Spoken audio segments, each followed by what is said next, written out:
Kadangi automobilis yra senas ir dėvėtas, reikia pridėti rankas. Turiu padaryti 100 darbų. Jis reikalauja investicijų, tai yra 100 eurų. Ar tai įmanoma? Kam aš to iš vis padariau? Turbūt ne. Sveiki visi, su jumis mūsų autoparkas, aš Paulius. Ir tai yra mano Daily Golf Plus. Pilkas dizelis, kurį nusipirkau prieš keletą mėnesių. O jeigu nematėte, kaip aš jį pirkau, galite pasižiūrėti šiame epizode. 2007 ar 2008 metų 1.9 TDI su mechaninė pavarų dėže. Rida skydeliai yra 248 tūkstančiai, neradau jokių klastojimo pėdsakų, bet automobilio būklė visiškai su jie nesutampa, tai labai abejoju, kad tai gali būti tiesa.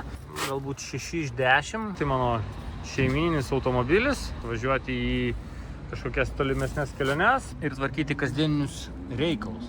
Štai taip atrodo, tarkim, sėdynės, kilimėliai. Maždaug taip viskas čia atrodo. Po pirkimo buvo atlikta nemažai darbų, suremontuota priekinė ir galinė pakabos, pakeistas pagrindinio diržo komplektas, tarpinės ir kiti automobilio pagerinimai susijęs su techninė jo būklė. Be problemų, manau, galima padaryti 100 darbų tam, kad jisai taptų geresnis. Toks automobilis reikalauja tiek finansinių investicijų, tiek darbo. Didelio noro kažką tai labai tvarkyti neturiu, nes čia tiesiog pilkas dizelis. Pinigų leisti irgi nenoriu, bet noriu šiokių tokių pokyčių, rezultatų. Noriu, kad automobilis būtų patrauklesnis, malonesnis ir šiek tiek labiau mane džiugintų. Tai yra 100 eurų. Viskas, ką aš galiu investuoti į šitą automobilį ir turiu padaryti 100 darbų. Ar tai įmanoma? Turbūt ne, bet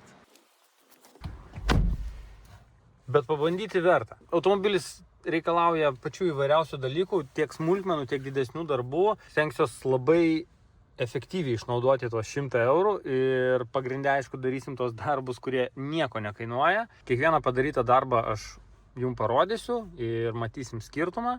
Atsižvelgiant į automobilio amžių ir būklę, manau, kad nesunkiai sugalvosim 100 darbų, kuriuos galima padaryti. Klausimas tik, kaip sutilpti į 100 eurų limitą. Čia ir bus pagrindinis iššūkis. Negaiškim laiko ir manau, kad pradėkim nedelsiant, dėl to, kad 100 darbų patys nepasidarys.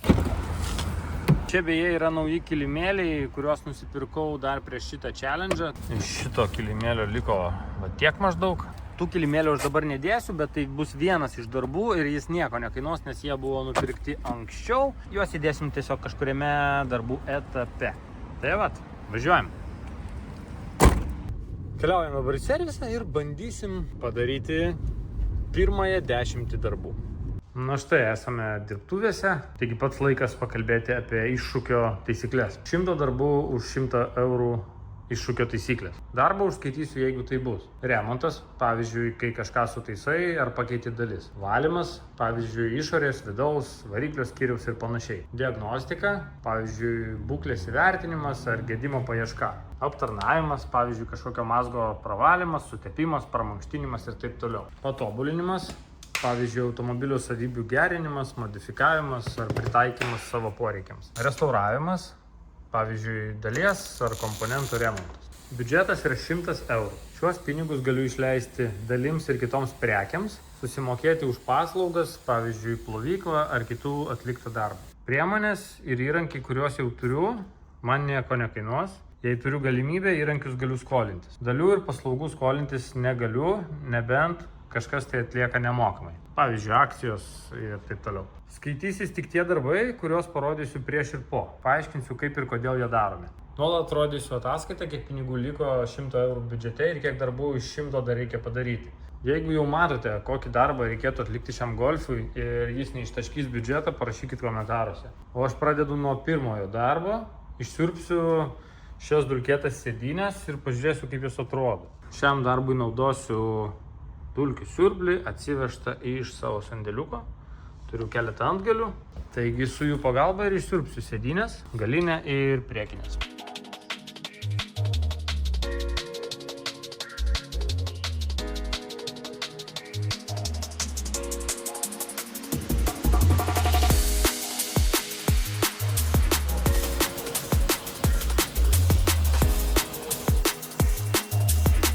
aišku, kad ir kilimą reikia išsiurbti. Aš tos mašinos nuo pirkimo nesirbiau, nei sėdinių, nei kilimo. Bet aš neįsivaizduoju, kas čia, ta prasme, čia žiauriai gerą turiu antgalį, jisai labai gerai pakelia visą tą šlamštą ir susirbė, neištraukė čia visko. Reikės biškai kažką rimtesnio čia daryti. Važiuojam toliau. Jūs turbūt norėsit paklausti, tai Pauliau, o kaip tu čia siurbi sėdynės, kad reikia išimti kilimą? Geras klausimas, iš tikrųjų, jūs labai pastabus.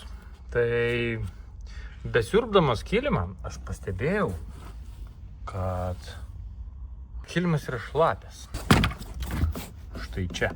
Kadangi jis turėjo guminį kilimėlį, kuris turėjo jį apsaugot nuo šlapių kojų, iš šito kilimėlio liko va tiek maždaug, jis negalėjo būti šlapės. Klausimas, kodėl jis šlapės. Prieš kurį laiką šitam automobilį ta pati problema buvo keleivio pusėje, buvo žiauriai šlapę. Po ilgų paieškų radau, kurioje vietoje ten užsikišę drenažai, kur ten yra nesandarumas. Aš sutvarkiau tą dalyką abiejose pusėse. Tenai apie 2 savaitės džiovinau kilimą ir jis dabar yra sausas. Tačiau regis nepastebėjau, kad ta pati problema buvo ir šioje pusėje. Čia ne taip blogai, kaip buvo tenai.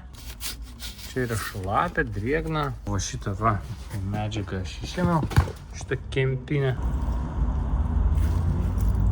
Maždaug tokia situacija. Prie mūsų 100 darbų sąrašo štai ką tik prisijungė dar vienas darbas.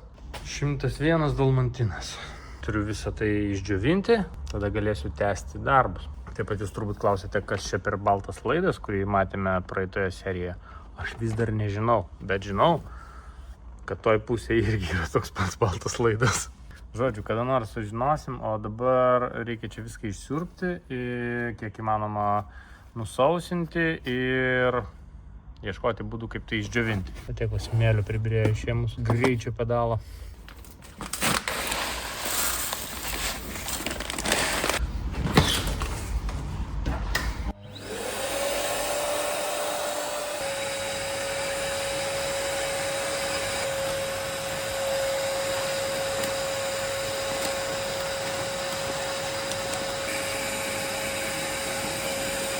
Štai taip dabar atrodo salonas.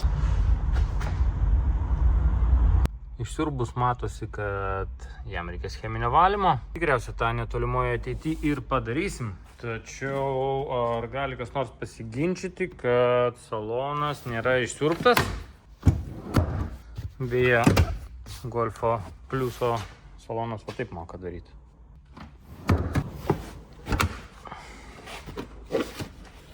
Štai, salonas yra išsiurbtas, tiek kilimai, tiek pačios sėdynės. Manau, turit su manim sutikti, kad tai yra pirmas padarytas darbas. Liko tik 99, o eurų 100. Manau, kad sekantis darbas numeris 2 yra bagažinė. Ištraukti tai, kas nereikalinga ir išsiurbti. Važiuojam.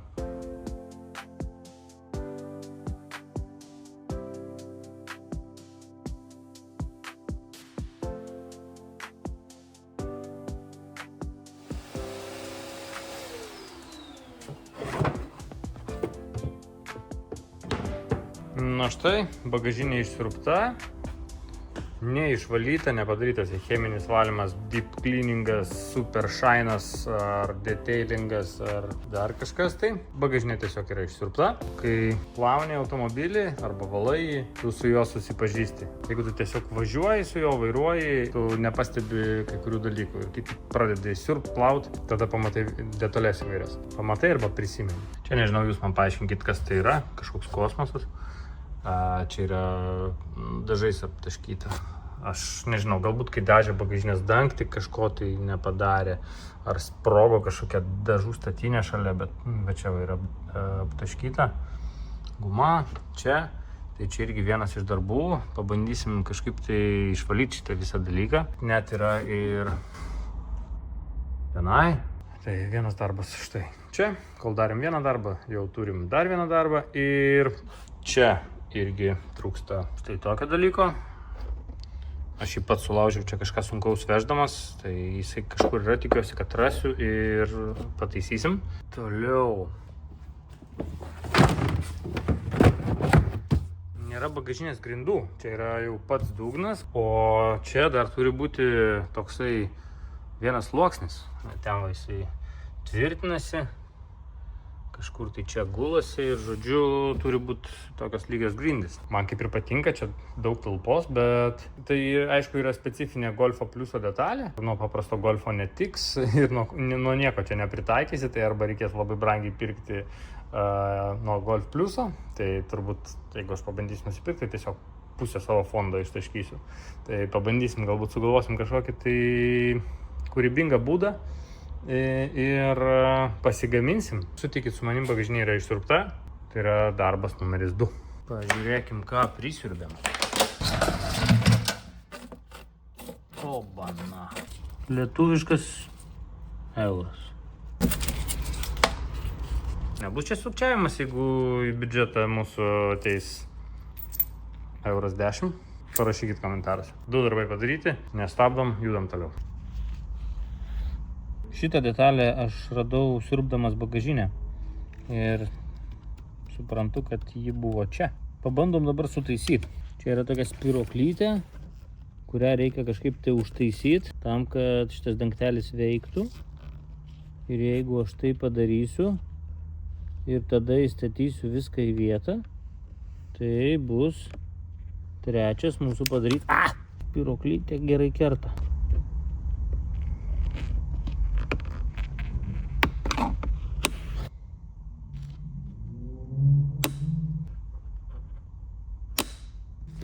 Trys darbai ir išleista 0 eurų. Biudžete turim 100. Nu ką, dabar šitus nusmurgusius kilimus pabandysim pakeisti tuos naujesnius, netokius nusmurgusius El Toro kilimus, kurios, kaip sakiau, aš anksčiau esu nusipirkęs. Jie finansiškai šitame projekte nedalyvauja.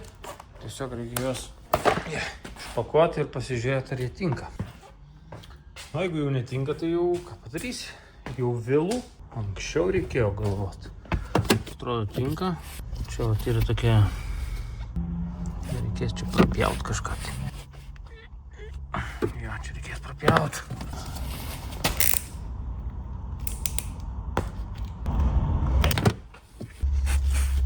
Ką žinau, kažkaip taip. Vairuotojo kilimėlis, keleivio ir abiejų galinių keleivių kilimėliai instaliuoti.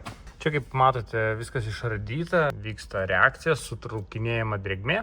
Kai ta drėgmė bus sutraukta, aš atkelsiu kilimą, išsiurbsiu iš tenai granulės ir galėsiu surinkti. Ir tai bus dar vienas padarytas darbas. Bet jį užfiksuosim tada, kai jis bus padarytas. O dabar mano akis užkliuvo už mano šito grožio. Jį galima nusipirkti nebrangiai AliExpress'e, kaip ir šitas groteles. Planavau pirkti, bet kažkaip darbų toj mašinui nemažėja, kaip aš besistengčiau, tik daugėja. Tikrai nenoriu išlaidauti ir viena iš priežasčių, kodėl atsirado šitas challenge'as, tai reikia pabandyti padaryti kaip įmanoma pigiau. Pati ta medžiaga jinai nėra suplyšus, kažkur prakiurus. Panašu, kad atsikabino nuo šito rėmelio. Nežinau, čia trūksta kažko ar netrūksta kažko. Išsiaiškinsim, pabandom suremontuoti va šitą dalį. Prie jos pritvirtinti šitą sijonėlį. Gal turėsim gražų vaizdelį. Pasižiūrim. Nuėmiau bumbulą. Tam, kad tą padaryti, reikėjo tą odą pakelti viršų, atlankstyti šitą metalinę sąvaržą užpresuotą. Jis atpalaidavo šitą dalyką ir tiesiog nusimovė. Kam aš tą iš vis padariau? Išvalom ir pabandom ją užmaukšlinti atgal ant šito dalyko. Kaip visą tai veikia. O, supratau. Daugmaž aišku. Jo, mums tikrai svarbu, kad čia būtų sujungta. Todėl, kad šita plasmasė turi va tokius dantukus. Čia ir čia. Ir kai jinai turi savo formą, įsistato ir tie dantukai užsikabina už tos blizgančios apdailos. O jeigu yra va taip, dantukai neužsikabina ir gali lengvai išsitraukti. Čia kažkas jau taisė, kažką čia bandė padaryti. Kaip sako mano kolego, čia buvo žmonės. Mes padarysim žmoniškai, užmaukšlinsim šitą ir tai bus 5. padarytas darbas. Žiūrėjom. 1 minute 37 seconds later. Na ką, berniukai ir mergaitės, laikas suinstaliuoti mūsų kūrinį, tvėrinį ir pažiūrėti, ar mums pavyko. Ką mes padarėm? tą sulūžusį rėmelį suremontavau su specialiu prietaisu, kuris gali sujungti sulūžusias plastmasinės dalis. Tada ant jo užmoviau audinį užvalkalą, nudeginau išlindusią siūlę, išvaliau viską ir dabar mes pabandysim visą tai sudėti. Užmauname bumbulą, tada vienkartinį tokį šausim. Čia vietoj to metalinio. Turiu replės, bet bijau, kad gali... Nu gerai, pabandom. Pabandom, gal gausis. Tokias replės turiu. Nežinau, gal paeis. Žiedelis. Bumbulėlis. Su vienkartiniu čia viskas būtų paprasčiau, ne? Gerai, bandom taip. Prasitariau. Be reikalo. Veiktų savo. Pro level. Dabar reikia suinstaliuoti šitą aparatą vidun. Veiktų savo. Ta prasme. Atrodo super. Ta prasme. Už 0 eurų. Bam, bam. Geras. Gerai. Tai buvo 5. mūsų padarytas darbas. Ir mes neišleidome nė 1 euro. Prasidėjo žiema. Bus šalčiai. Manau, būtų pats laikas truputį skirti dėmesio šitai potencialiai probleminiai vietai. Čia yra mechanizmas, kuriuo vaikšto tas liukas. Manau, kad būtų neprošal čia viską pravalyt ir sutept. Tai ir padarom. Na štai, atlikau šiokį tokį aptarnavimą liukui, stoglangiui. Iš pradžių buvau ne iki galo jį pasirodo atidaręs, net nežinau, kiek jis atsidaro. Tada netyčia atidariau iki galo, išvaliau, kas buvo neišvalyta, sutepiau. Tada turėjau problemų uždarant, kažkas tai man ten nesigavo uždaryti, nelabai supratau, kaip veikia šitas dalykas. Niekada neturėjau tokio. Galų gale sėkmingai viskas užsidarė. Ir tai yra dar vienas padarytas darbas. Darbas numeris 6 ir išleista 0 eurų. Dar viena tokia smulkmena, kurią daro kiekvienas. Štai čia yra padangų slėgis. Tuščiam automobiliui 2 prieki, 2 gale. Jeigu stipriau pakrautas, 2,4 prieki, 2,9 gale. Aš mėgstu taip ekonomiškiau važiuoti, nors esu ir dažniausiai tuščias. Tai aš pūsiu 2,3 ir 2,4. Patikrinsim padangų slėgį ir jį suvienodinsim. Kiek sakiau? 2,3 ir 2,4.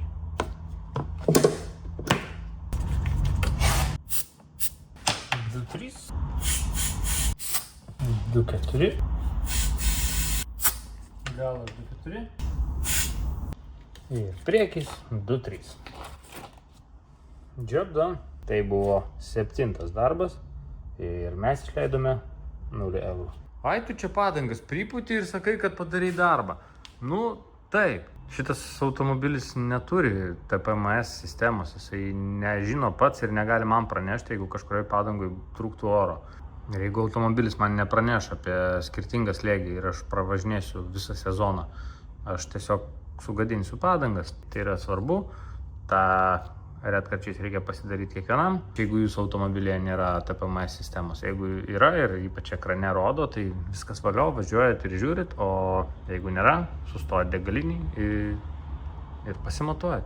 Žodžiu, kaip matot, su golfu, kol darai vieną darbą, pamatai, kad dar 2 reikia padaryti. Tai aš stipriai ir nesistebiu. Šitoje vietoje turbūt epizodą ir pabaigsim. Darbų pradžiai padarėm normaliai. Labai lauksiu komentarų, atsiliepimų, pasiūlymų, idėjų po mano kapitalinio pakabos remonto.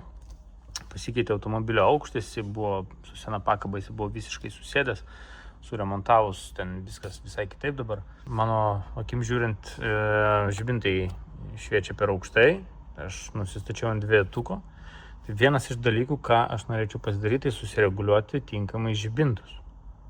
Ar jūs žinot nemokamą būdą, kaip pats galėtum susireguliuoti žibintus? Jeigu taip, parašykite į komentarus, būtinai padarysim. Tai tiek. Čia buvo Paulius ir mano golfas. Kam patiko, paspauskit like.